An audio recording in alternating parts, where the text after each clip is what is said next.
Hola a todos, bienvenidos a la segunda webinario de Pacientes Unidos para 2021, un año que esperamos que sea un mejor año que 2020, pero en este año también estamos enfocando en algunas de las tendencias que hemos visto de 2020 que pueden tener un impacto bastante grande en cómo podemos crear más acceso para pacientes en el futuro que estamos haciendo ahorita, pero quizás que puede ampliar acceso en el futuro. Entonces, hoy estamos hablando de telemedicina y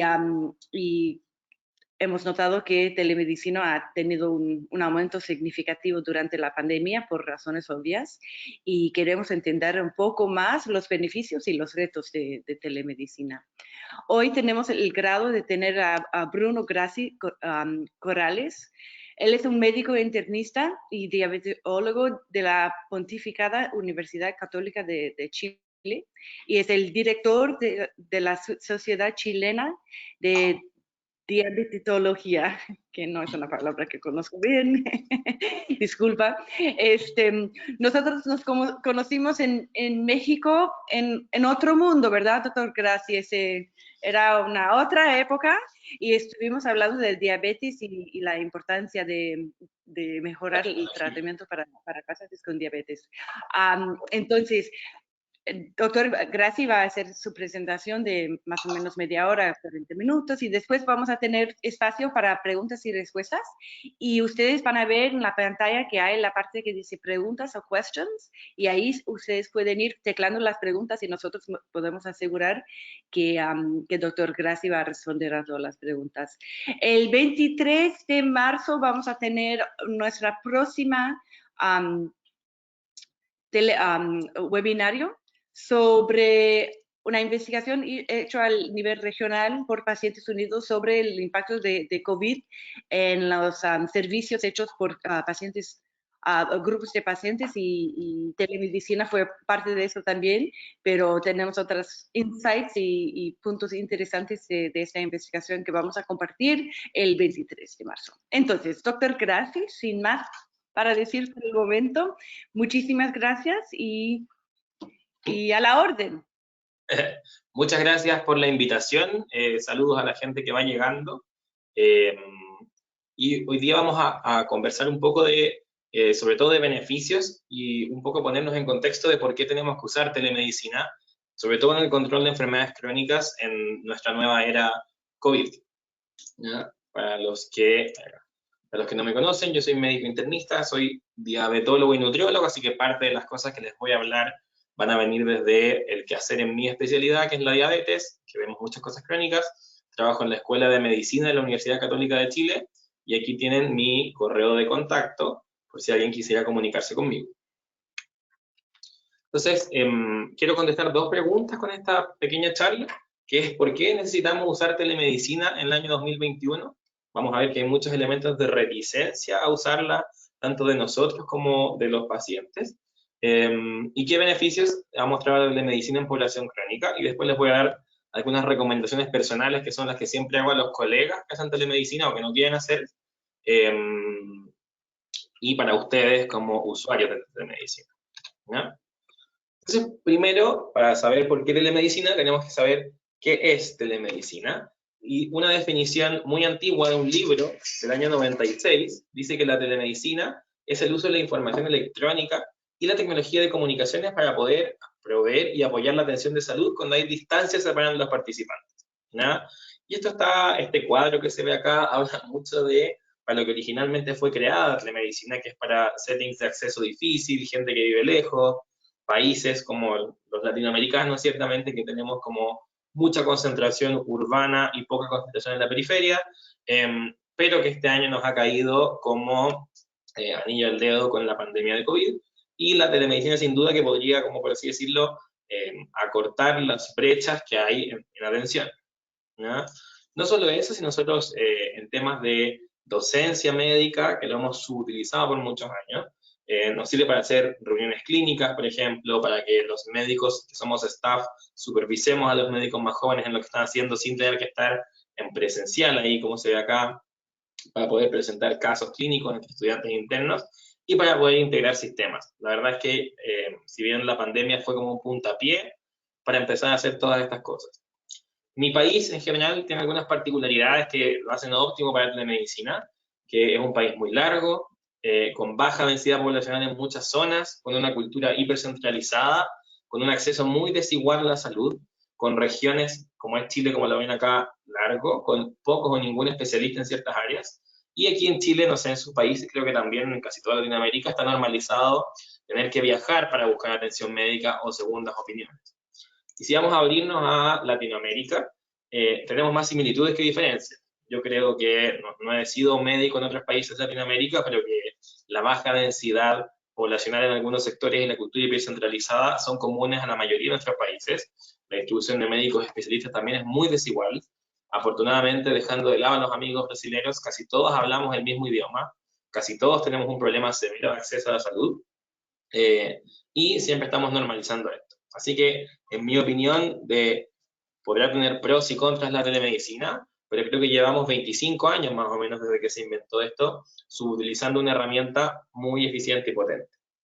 ¿Y qué nos pasó el año pasado? Todos sabemos lamentablemente lo que nos pasó, espero que sus familiares estén bien, ustedes estén bien, pero desde marzo del año pasado estamos con una pandemia sin precedentes, que aquí puse a algunos de los países de las personas que están asistentes a esta charla al día sábado de cómo estaban afectados por casos nuevos de COVID-19. Si se fijan, esto es un desastre.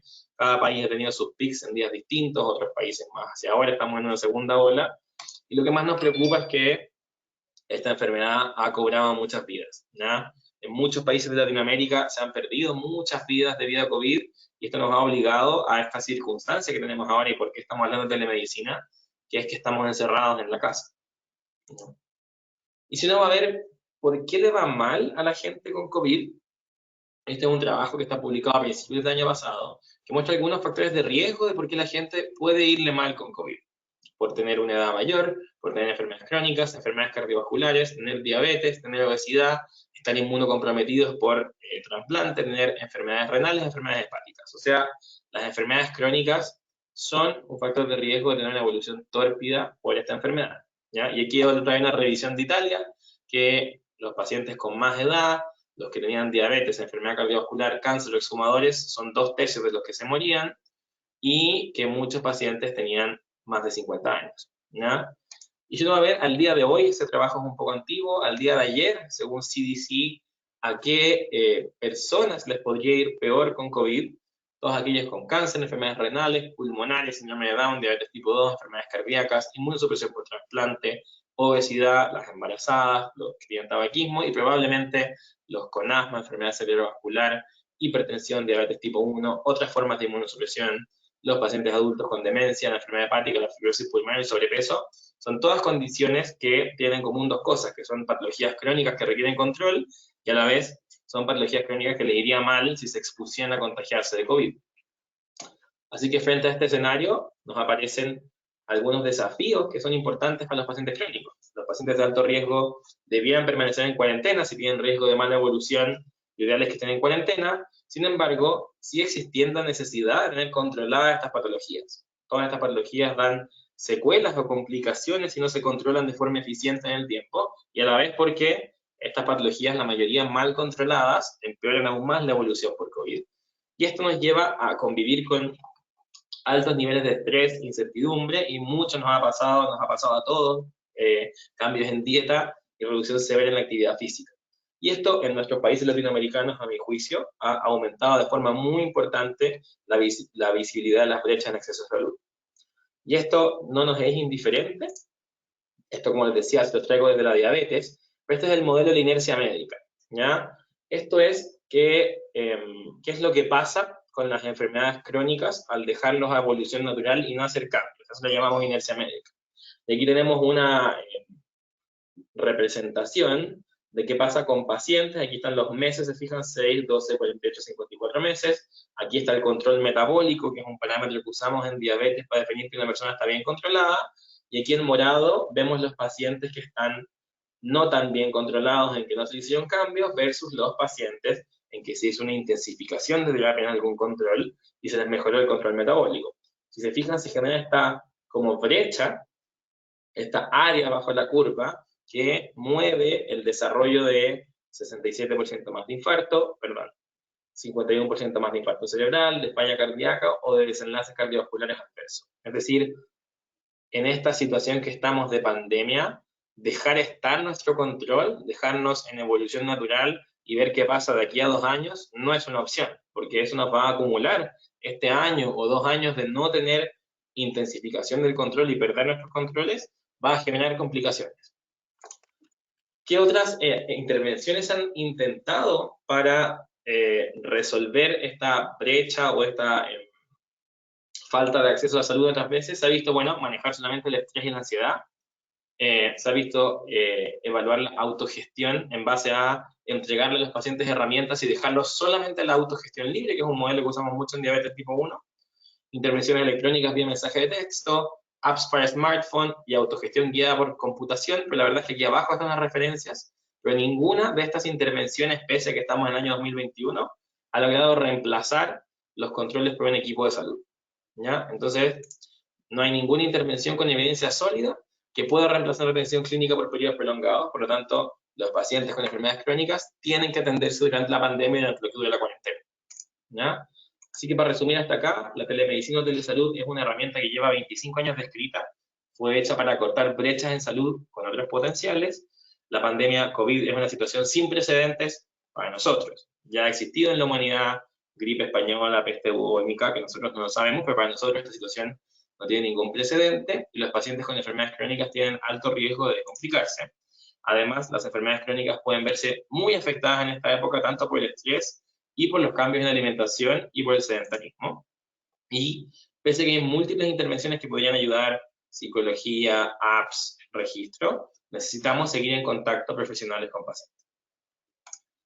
¿Qué beneficios ha mostrado la telemedicina en enfermedades crónicas? Esto lleva mucho tiempo, como les decía, esto está escrito de los años 90, les hablo acá desde mi área, pero en diabetes ya del año 96 hay publicaciones que muestran los beneficios que podría tener la diabetes, o sea, la telemedicina en el control de alguna enfermedad crónica, prototipo como es la diabetes, y ya en la década pasada hay como pensamientos de cuáles podrían ser las desventajas o los desafíos que enfrenta la telemedicina y hacia dónde va. Y aquí, como decía, fíjense, esto no es hace tanto tiempo, el año 2008, este abstract dice, la telemedicina yace entre desaparecer y tener futuro. O sea, hubo incluso dudas, que afortunadamente éramos el año 2008, ni siquiera saber que se venía la pandemia, que había dudas si esto iba para algún lado hace solo 12 años. ¿Ya? Y este trabajo un poquito más del futuro, dice que sí, el problema de esta época de telemedicina es que no bastaba solo con recolectar información digital, la cual puede ser infinita, sino que necesitábamos sistemas que apoyaran a tomar decisiones. Y si ya vamos a ver qué barreras podría tener la telemedicina en el año 2020, hay bastantes. Yo no sé qué tan pronos o reacios son ustedes a la telemedicina, pero creo que tanto los profesionales de la salud como los pacientes somos bastante reacios a esto, ¿ya? Primero por esto, vivimos en Latinoamérica, somos el palacio de la heterogeneidad en sistemas, en formas de registrar cosas, en hacer las cosas a nuestra pinta, así que la heterogeneidad en sistemas sin duda que es una barrera para que esto se implemente de forma masiva. Y a la vez, en muchas enfermedades crónicas cada vez menos, pero en muchas enfermedades crónicas no nos faltan guías de práctica clínica uniformes. Quizás en Chile las cosas en hipertensión se hacen de una forma, y en Argentina se hacen de otra, y en Colombia se hacen de otra, y el no tener una claridad en cómo hacer las cosas, tanto profesionales de la salud como pacientes, hace que cueste tener una implementación a distancia, ¿ya? Habitualmente las intervenciones en salud no son solamente interacción paciente-médico, incluye la red de apoyo, el sistema de salud del paciente, los recursos económicos, ¿ya? Y esto siempre que es algo que probablemente quizás a ustedes los pacientes no les perturba tanto, pero a los clínicos sí nos perturba mucho, es que a uno le gustaría tener estudios que dijeran, sí, la telemedicina usada por 20 años reduce los desenlaces adversos, ¿ya? Nos faltan estudios de costo-efectividad, pero yo creo que este año va a ser un prototipo de año para lanzar esos estudios, y creo que los profesionales nos falta entrenamiento en usar la telemedicina y somos reticentes. Los seres humanos somos particularmente ávidos de nuestra zona de confort, y esto las personas que estamos acostumbrados a hacer consulta presencial, de repente tener que abrir la agenda por Zoom, receta electrónica, registrar una firma, hacer no sé qué, genera bastante reticencia. Hoy día en la mañana le contaba a una colega, a mi jefe, que iba a hacer esta charla, y me decía que justo ayer le derivaron una paciente con obesidad mórbida, y que la persona que la derivó, que era un broncopulmonar, le dijo, ojalá la veas en persona. Y mi colega le dice, bueno, pero es que no tengo agenda presencial, tengo solo telemedicina, entonces voy a buscar otro colega. Entonces igual nosotros, los profesionales de salud, tenemos cierta reticencia a este sistema, y esto requiere un cambio cultural, los pacientes también son reticentes. También hablábamos en la mañana con otros colegas que el modelo tradicional de médico latinoamericano que tenemos es un médico que te atiende y te examina completo y te resuelve todas las cosas, y esta telemedicina probablemente nos cambie un poco eso. De hecho, ahí está este diagrama, que es un diagrama como de psicología de la computación, que trata de ejemplificar todo lo que necesitamos las personas para aceptar la telemedicina. Tenemos expectativas sobre cómo va a funcionar, expectativas del esfuerzo que va a requerir. No sé si eso los ha limitado en tener acceso a la telemedicina. Muchos pacientes me dicen, no, yo no soy esto de abrir el computador, del Zoom, olvídalo, yo no voy a hacer eso. Hay algo de influencia social, puede ser positiva o negativa, la edad avanzada sin duda que genera una barrera para usar telemedicina, las condiciones facilitadoras, si vives en un lugar con mala señal de internet, sin duda que esto no va a funcionar, y también hay un tema como cultural, como les decía antes, de las ganas de usar telemedicina. Sin embargo, también la pandemia, por suerte, nos pegó en un momento en que tenemos muchas telecomunicaciones. Piensen, esta misma pandemia hace 15 años, hace 10 años, no teníamos casi todos afortunados de tener un smartphone, de tener buen acceso a internet, de tener buenas cámaras digitales. Esto hace 10 años, o para qué decir hace 20 años, habría sido un desastre. Estamos en un momento en el cual podemos disponer de telecomunicaciones para hacer esto, y esto solamente va a aumentar en los años que vienen, así que tenemos que aprender a sacarles el jugo. Y han habido además, viendo desde el punto de vista mío como médico, han habido bastantes cambios en cómo funciona la terapéutica en las últimas 2 décadas. Primero ha aparecido, no sé si para ustedes, yo creo que sí para los pacientes, pero sobre todo para nosotros los clínicos, ha aparecido este concepto de que no solo importa como dar remedios, examinar pacientes, sino que importa qué le pasa a los pacientes, los desenlaces de relevancia a futuro con las terapias que yo hago. En el ejemplo de mi área, yo controlo la diabetes para que a los pacientes no les cause daño en las retinas. No lo controlo porque quiero tener el examen bonito, lo controlo porque quiero que estén bien a futuro. Aparece el tema de los estilos de vida como un factor central en la medicina, que esto es algo que ha cobrado mucha fuerza en los últimos 10 o 20 años, que es algo que es 100% lograble por telemedicina. La educación se ha consolidado como un elemento terapéutico en sí. Ya no, quizás es más relevante la educación que yo hago como médico que el, no quiero quitarle relevancia, pero el examinarle los pulmones a un paciente. Quizás mi rol de médico que atiende enfermedad crónica rinde mucho más si yo me dedico 5 minutos a educar a un paciente en lo que tiene que hacer versus en examinarlo. ¿Ya? Han habido mucha tecnología con desarrollo e informes estandarizados, que esto también nos ayuda, que los aparatos, los medidores de presión, los medidores de glicemia puedan dar informes estandarizados, también hace propicio esta situación. Ha aparecido la tecnología en medicina como un algo. La tecnología en medicina en muchas áreas es una especialidad. En mi área existe la tecnología en diabetes, es una subespecialidad de mi área, y eso se presta, por supuesto, para seguir haciendo telemedicina, y cada vez más estamos evolucionando un modelo moderno de toma de decisiones compartidas entre pacientes y profesionales, para lo cual hacerlo a través de una cámara o hacerlo en persona no tiene cambios y podemos conversar las cosas, ¿no? Y incluso tenemos últimamente metaanálisis, también voy a volver a mi área, de que la telemedicina sí podría tener efectos, y esto, fíjense, es antes de la pandemia, para no aburrirlos, perdón, estos son 6.200 pacientes en los que se mostró que la telemedicina era efectiva en manejar la diabetes, y en pacientes con larga duración podían haber incluso resultados superiores. O sea, pese a este tiempo que dijimos a principio de la década que la telemedicina quizás no tenía futuro, empezó a cobrar fuerza en los últimos años y apareció el COVID. Así que en todo este escenario de cambios culturales en la medicina, acceso a telecomunicaciones y algo de evidencia que dice que esto hace bien, sería absurdo no echar mano a esta herramienta, no solo en el COVID, sino para siempre. Y como les decía, aquí está el resultado de este estudio, que mostró incluso reducciones de 1 a 2% de hemoglobina glicosilada, que es una reducción muy buena en parámetros de lo que hacemos con diabetes, en pacientes que se seguían por telemedicina más de 6 meses.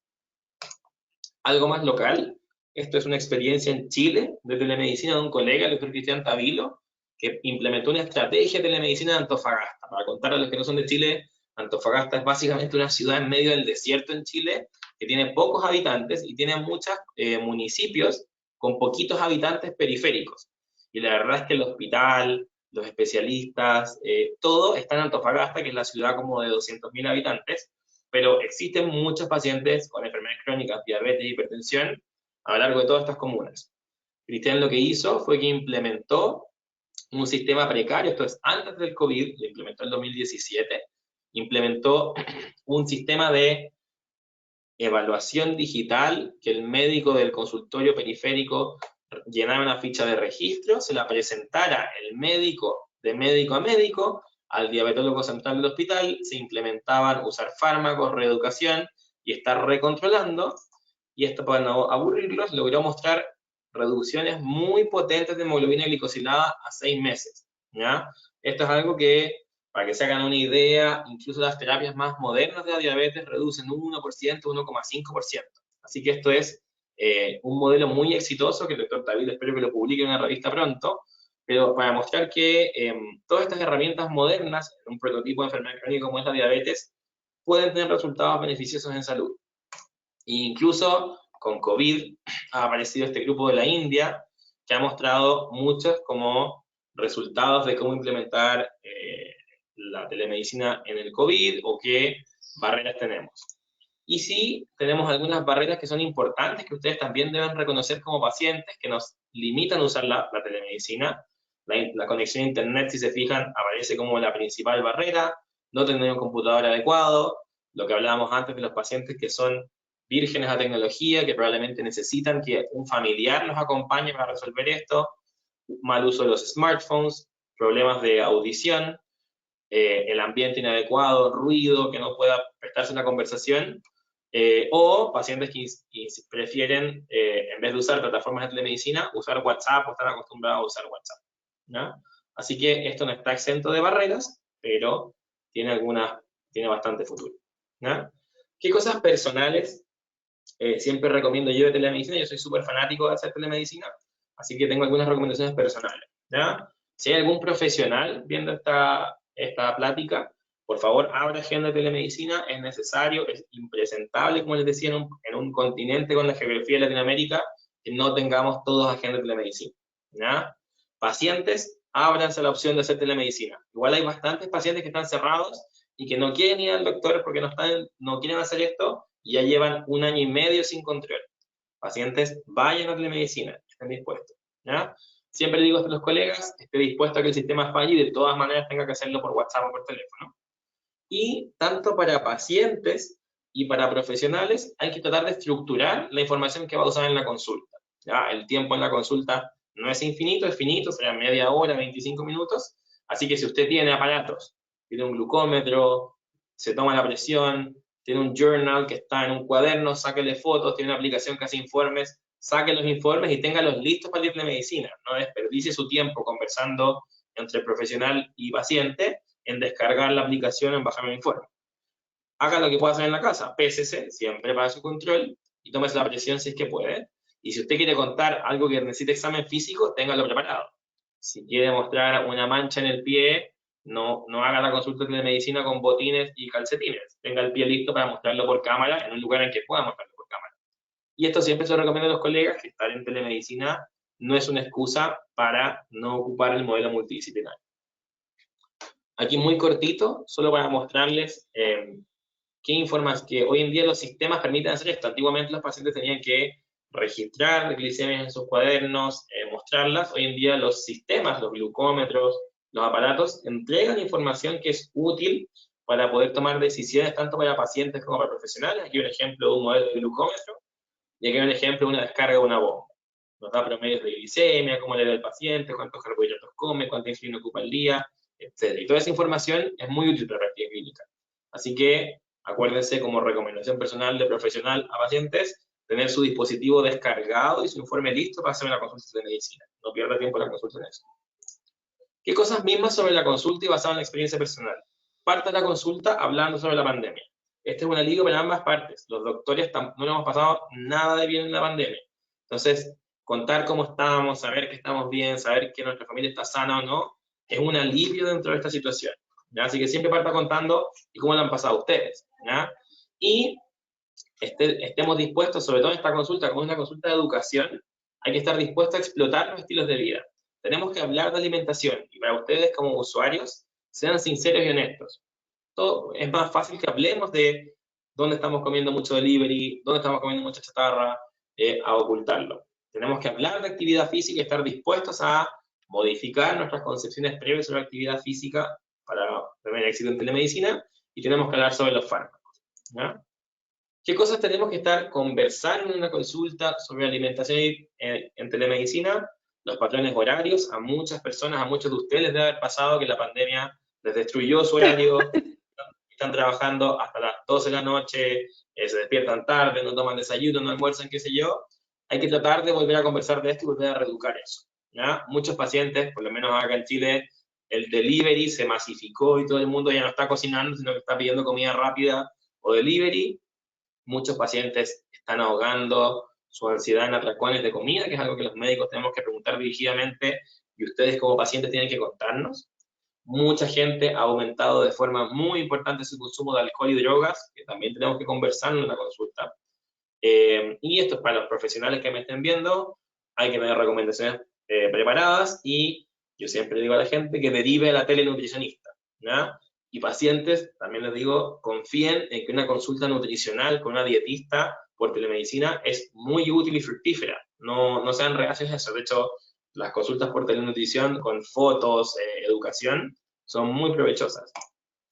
Tenemos que conversar sobre el ejercicio que estamos haciendo. Tenemos que hablar del impacto de la pandemia y el teletrabajo sobre su rutina diaria. Como les decía, cuéntenos, queremos saber a qué hora está cerrando su oficina en la casa, a qué hora está parando de trabajar, cuánto rato se está dando para usted, cómo está manejando las tareas del hogar, quién las está llevando, usted, su pareja, quién se está encargando de cuidar a los niños, de hacer el telecolegio. Recomendamos siempre 30 minutos de actividad diaria, y lo que siempre quiero decirle a los pacientes es que lo descuenten de las horas de Netflix, vean Netflix media hora diaria menos al día y ocupen hacer actividad física, idealmente en conjunto, y también siempre digo tener alguna recomendación a mano para nuestros colegas. Es muy importante en pandemia, esto me ha pasado mucho en enfermedades crónicas, la adherencia a los fármacos. Acuérdense que la patología bien controlada reduce el riesgo, 1, de evolución tórpida por COVID, y 2, de todo. Como decíamos al principio de la clase, si uno tiene 1 año y medio de hipertensión o diabetes mal controlada, eso no es inocuo para su futuro. Entonces, estar en pandemia, estar con menos acceso, no es una razón para no tomarse sus remedios. Hay que buscar la forma de seguir su terapia. Así que no descontinúe ninguna droga sin consultar, porque el vecino lo dijo, porque Instagram le dijo, nada, mantenga su terapia. Segundo, algo muy importante para ustedes como usuarios, no tomen fármacos preventivos. No sé si siguen redes sociales, pero todos los días sale la nueva panacea anti-COVID, la nueva panacea antidiabetes, la nueva panacea antihipertensión. El lado B del Internet es que hay mucha información que no está centralizada ni fiscalizada. Así que no tomen nada preventivo, al de consultarlo todo, no hay nada que haya mostrado prevenir, ni la ivermectina, ni nada, todo lo que sale del COVID está todo en veremos, ¿ya? Y esto es muy importante, que muchos pacientes dicen, bueno, es que no he tenido controles, así que mi receta se acabó. No tener controles con su equipo de salud no es sinónimo de que la terapia se acabó, es sinónimo de que tienen que buscar alguna forma de retomar los controles para poder seguir su terapia. Y aquí la telemedicina en este escenario con un rol súper importante. Sí hablamos con los organizadores que hay algunas desventajas de la telemedicina, que no quiero decir que sean desventajas, es no usemos mal la telemedicina, ¿ya? Si usted tiene un síntoma agudo e intenso, que con toda probabilidad necesita examen físico, esa consulta lamentablemente no puede hacerse por telemedicina, tiene que hacerse de forma presencial, ¿ya? Es muy difícil para nosotros los médicos decirle cuándo hay que ir a consultar y cuándo no. Pero aquí les puse algunos del concepto que usamos en medicina de banderas rojas de telemedicina, que es cuando asustarse no debería consultar. Con fiebre alta, muy alta, 40 grados Celsius y calofríos, que usted no se puede del cuerpo, la verdad es que lo más probable es que necesite un examen físico, que necesite radiografías, que necesite ver un examen de orina, ¿ya? Si usted o un familiar tiene compromiso de conciencia, dolor de pecho intenso, dificultad para respirar, no duden en ir a consultar. Esto no se puede resolver por telemedicina, ¿ya? Si un paciente tiene un compromiso cutáneo, la piel roja, inflamada, más del 30% de la superficie corporal, no duden en ir a consultar. Eso no lo vamos a poder resolver por medicina. Si tiene un dolor abdominal muy intenso que no le permite dormir, si tiene deposiciones con orina o con sangre, o por ejemplo se le queda un pie débil porque no puede caminar, todas esas son situaciones que no ameritan controles por telemedicina, ameritan control en urgencia en forma presencial. Así que no hagan mal uso de eso, nos ha pasado si llevarnos en sorpresa, hola de telemedicina con el diabetólogo, a mi papá no se le mueve la mitad de la cara. No podemos hacer nada por eso y eso no es que la telemedicina no sirva para eso, sino que está mal usada. Para ir cerrando, no puedo estar con una audiencia y no hablar de la vacunación anti-COVID. Estas fotos se las robé a Pictoline, que es un Twitter que me gusta mucho, pero ¿cuál es la mejor vacuna? Que es una pregunta frecuente estos días, la que nos ponemos, ¿ya? Todas las vacunas aprobadas funcionan, todos los estudios son muy distintos, así que no son comparables entre sí. Sí, es verdad que es algo semi bueno que todas las casas farmacéuticas están haciendo su vacuna, así que aquí apareciera ver que no hay una competencia desmedida por las ganancias económicas. Mientras más, esto es lo que más le digo a los pacientes, mientras más personas estemos vacunadas, antes vamos a poder salir al parque sin mascarilla. La clásica pregunta es, que esto ustedes como usuarios deben parecer mucho, que si existen los efectos graves adversos de vacuna, esa es una realidad. Entre 1 en 10.000 y 1 a 100.000. Eso es lo típico de todas las vacunas, no solo de esta. De todas las vacunas que existen, 1 a 10.000 pacientes, o incluso más raro, 1 cada 100.000, podría tener un efecto adverso potencialmente fatal. Eso es una realidad de todas las vacunas que nos ponemos siempre. Sin embargo, en este caso en particular, el riesgo de morir por un COVID es de 1 en 50, de 2%, ¿no? Y si usted tiene factores de riesgo, enfermedades crónicas, sobrepeso, obesidad, tabáquico y enfermedad cardíaca, el riesgo se acerca más en 1 en cada 3 de morir por COVID. Entonces, si bien es cierto lo que sale a veces en internet que las vacunas tienen algunos riesgos, la tasa de riesgo y la apuesta que uno tiene que hacer, las chances, no se comparan. Así que, por favor, espero que no duden en irse a vacunar apenas puedan. Así que para cerrar, ¿por qué hay que usar telemedicina? Es una tecnología que lleva casi 30 años de evolución. Está pensada inicialmente para atención en lugares remotos. La pandemia nos forzó a hacer esto. Vivimos en un país y en continentes llenos de lugares remotos en el que el acceso a la salud es desigual. Y la pandemia, en especial en el escenario latinoamericano, nos tiene en un estado prolongado de cuarentena y no podemos dejar a los pacientes en evolución natural.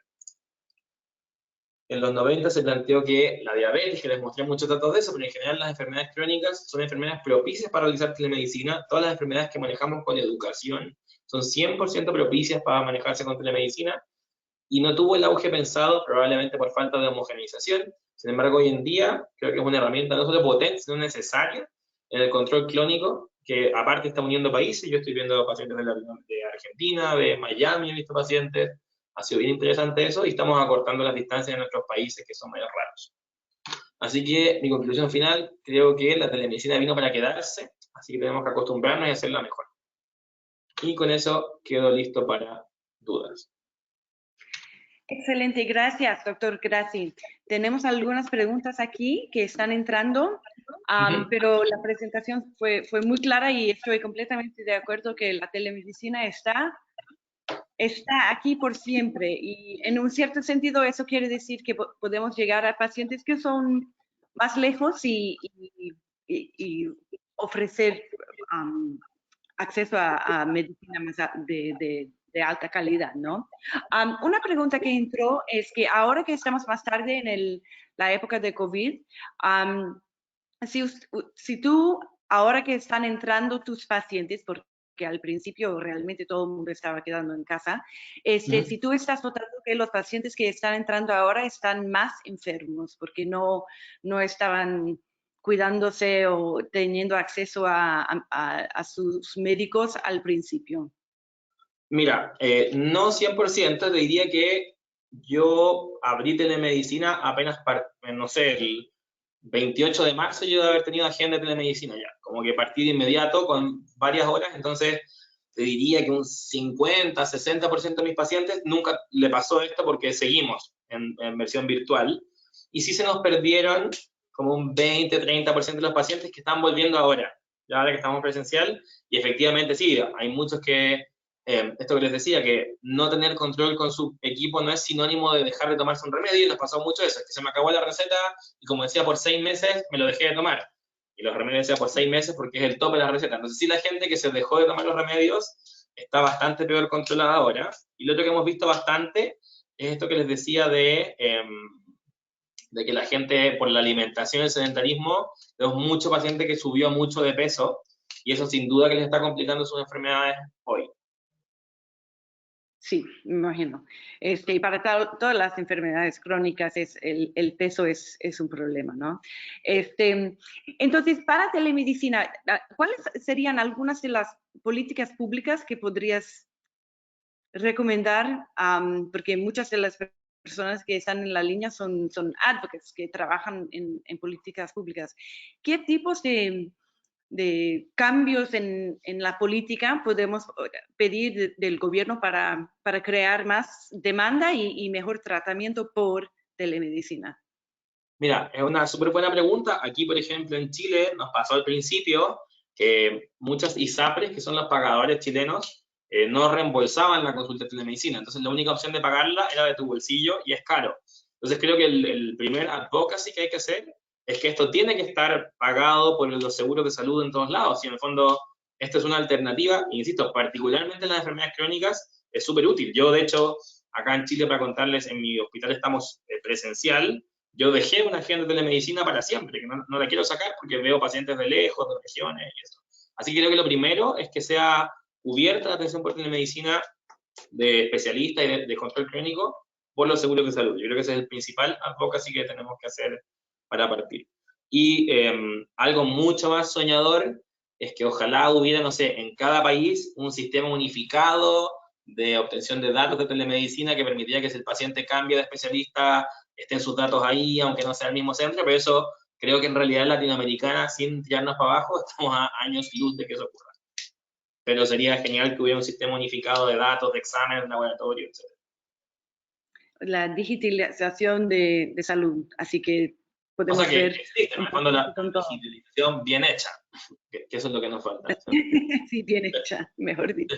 ¿Y tú crees que sus pacientes pacientes con diabetes son los pacientes más que pueden usar telemedicina más, o cuáles otras enfermedades pueden tener un buen seguimiento con telemedicina?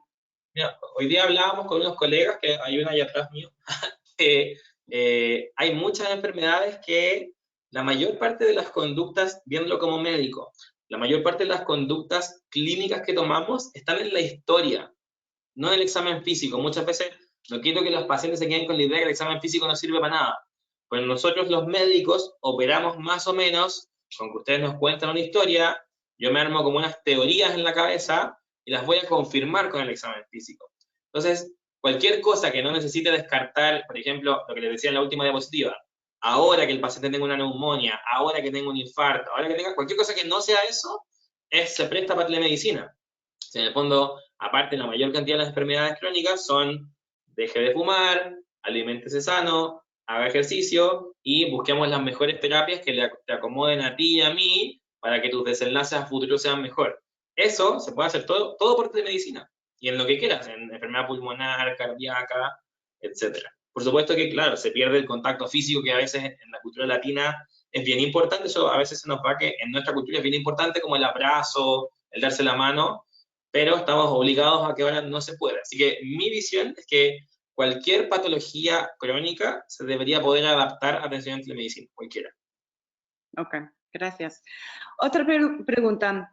En el caso de pacientes crónicos, ¿cada cuánto es recomendado ir a la consulta presencial, hacer los exámenes vitales físicos de rutina? Entonces, No, ¿puede evitar eso?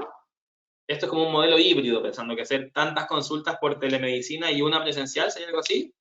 Probablemente no tengo una cifra en la cabeza, pero me suena a que eso sería el modelo ideal en un mundo muy cibernético, ¿no? Como, no sé, una vez al año ir a presencial mínimo, y para ver los pies, revisar, por ejemplo, en el caso los pulsos, el abdomen, es un examen general, y los otros controles que son 100% educativos podrían ser todos por telemedicina. Eso quizás podría ser, si lo quisiera hacer como un modelo híbrido, sería una vez al año en patología crónica, no en patología aguda, examen físico full y el resto de los controles podían ser por telemedicina.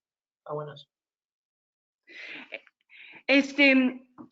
¿Y qué puedes hacer con pacientes que no tienen acceso a tecnología?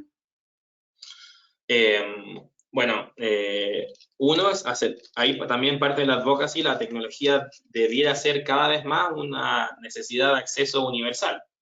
En el fondo, pero ahí tendríamos que tratar de como bridge the gap, como poner el puente, en términos de tener acceso a Wi-Fi gratuito, cosas así, que también estamos a años luz en Latinoamérica de eso, pero lo ideal sería que hubiera acceso a telemedicina o centros de acceso en todos lados, de acceso a Internet.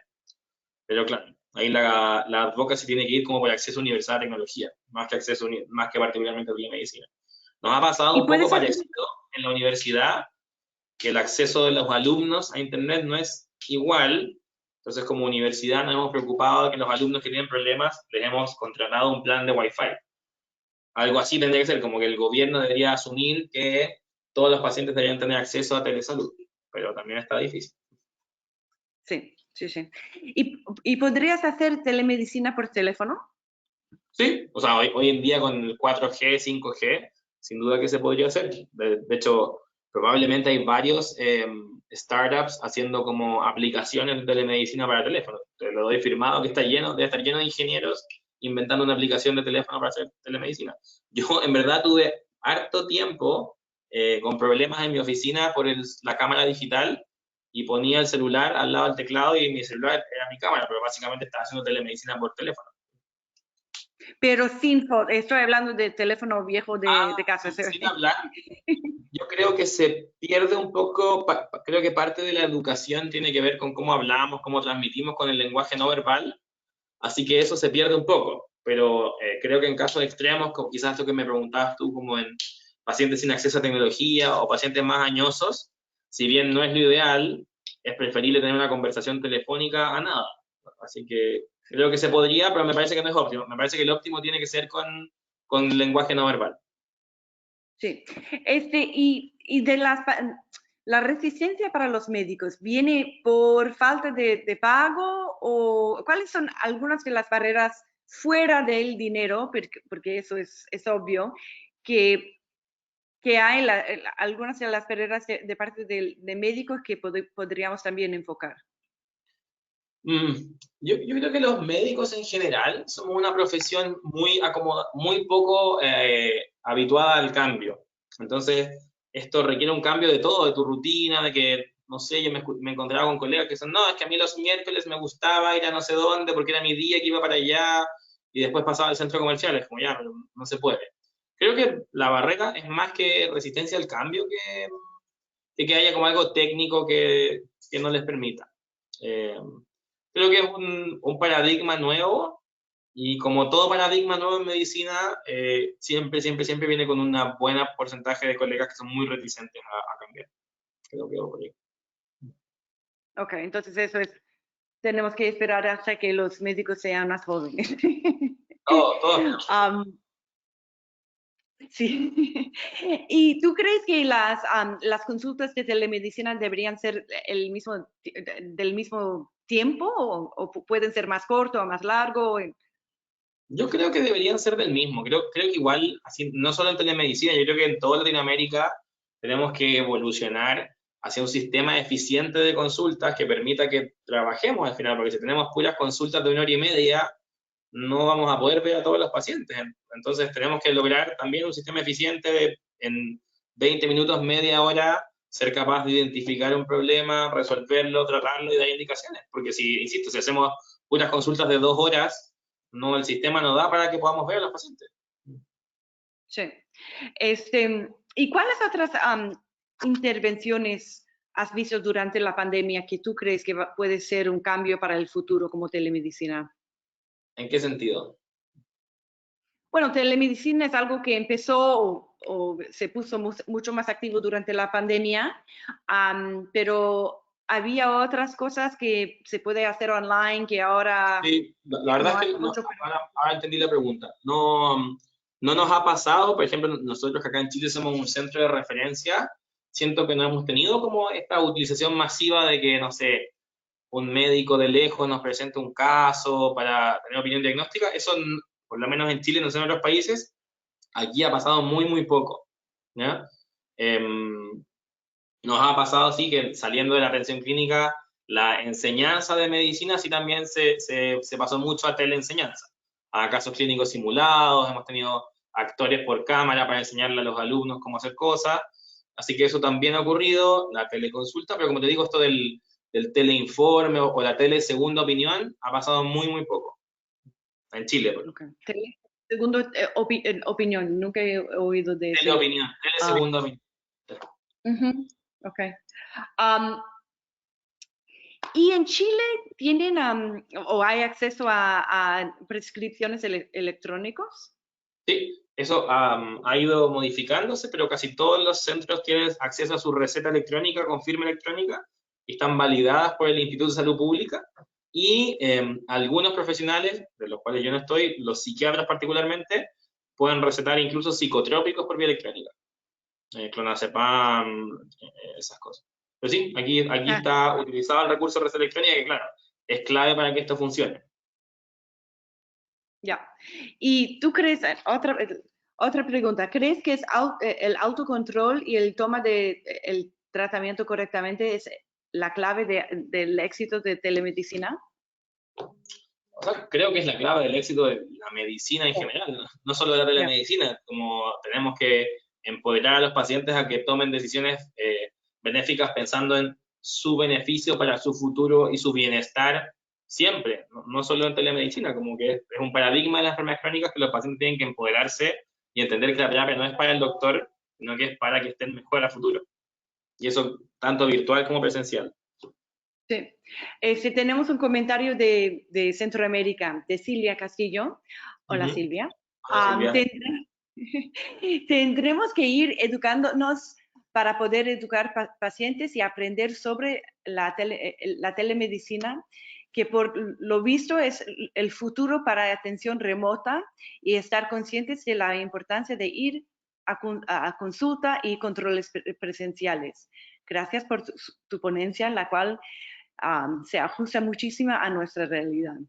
Entonces, yo creo que eso es algo que es como un desafío para nosotros de parte de grupos de pacientes, pero también de médicos, que eso puede ser realmente algo de futuro que puede ampliar el acceso para personas que anteriormente no han tenido, ¿no? Sí, de todas maneras, ampliar el acceso, por eso te decía, yo que ya volví casi a presencial, me dejé una agenda de telemedicina que creo que la quiero tener para siempre, no es por emergencia, quiero siempre tener una agenda de telemedicina, y sí creo, colgando un poco de lo que decía Silvia, que sin duda que somos latinos, así que esto obvio que lo hicimos sobre la, bueno, más encima nos llegó una pandemia, lo hicimos sobre la marcha, no teníamos idea de qué iba a pasar, ni qué funciona, ni qué no funciona, y creo que ahora es el momento de profesionalizar esto, como decía un poco Silvia, como tener sistemas integrados, sistemas ordenados, hacer investigación, definir que esto sirve, educar a los futuros médicos en cómo hacer bien telemedicina, como que hay que profesionalizarlo, porque ahora creo que sobre la marcha nos salió súper bien, pero hay que ir para allá.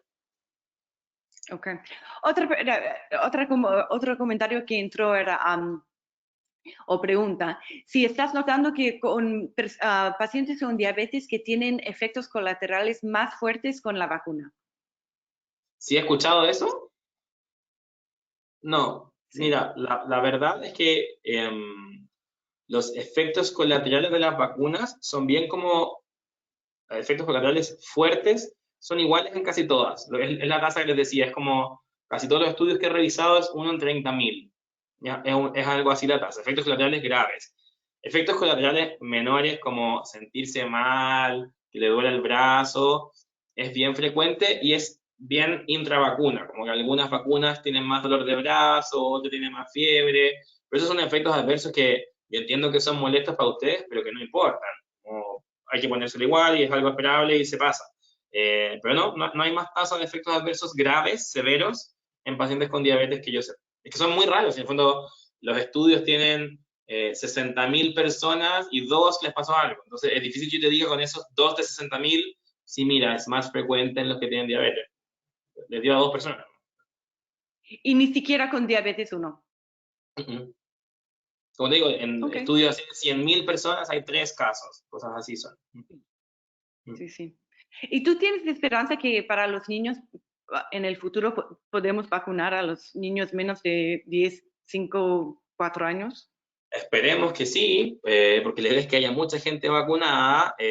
Esa restricción de vacunarlos es más porque no sabemos. Bueno, no hay estudios clínicos en esa población y los pacientes pediátricos siempre van más atrasados en estudios clínicos porque son poblaciones que es como poco ético investigar en ellos. Pero espero que estén vacunados pronto para que nos podamos sacar la mascarilla a la brevedad. Sí, sí, sí. Bueno, muchísimas gracias, doctor Bruno, desde Chile, muy lejos. Felicitaciones por la tasa de vacunación que Muchas gracias. tu país tiene. Estamos muy atrás de ustedes, pero estamos. ¿Tú has notado un cambio en el estilo de vida ahora que más personas son vacunados? No, todavía no. De hecho, no, en verdad no. Es que es todo muy reciente y de hecho ayer anunciaron que varios municipios de Santiago retroceden de nuevo a medidas más restrictivas porque aumentaron los contagios. Es que los efectos de eso los vamos a ver en 6 semanas más, en 2 meses más, todavía no. Ok. Bueno, Pero tenemos esperanza. dedos. Eso, Sí, sí, sí. así. En la lucha, entonces. Sí. Muy bien, muchísimas gracias a todos. Nos veremos, espero. Hay otro comentario de Mónica. Hola, gracias por dedicar su tiempo para prepararnos. Es muy importante para las asociaciones de pacientes que los profesionales nos apoyen y difundan nuestra existencia. Gracias desde Uruguay, Gracias por allá el del comentario. cono sur. Mm. Gracias, Mónica. Vamos a seguir tratando de capturar tantos profesionales para compartir sus experiencias y su inteligencia también. Entonces, muchísimas gracias, doctor Grassi. Yo sé que tú Gracias tienes a un... ustedes por la invitación y gracias por la atención. Que estén muy bien. Gracias. Entonces, hasta la próxima y espero verles también el 23 de marzo. Chao. Buen día.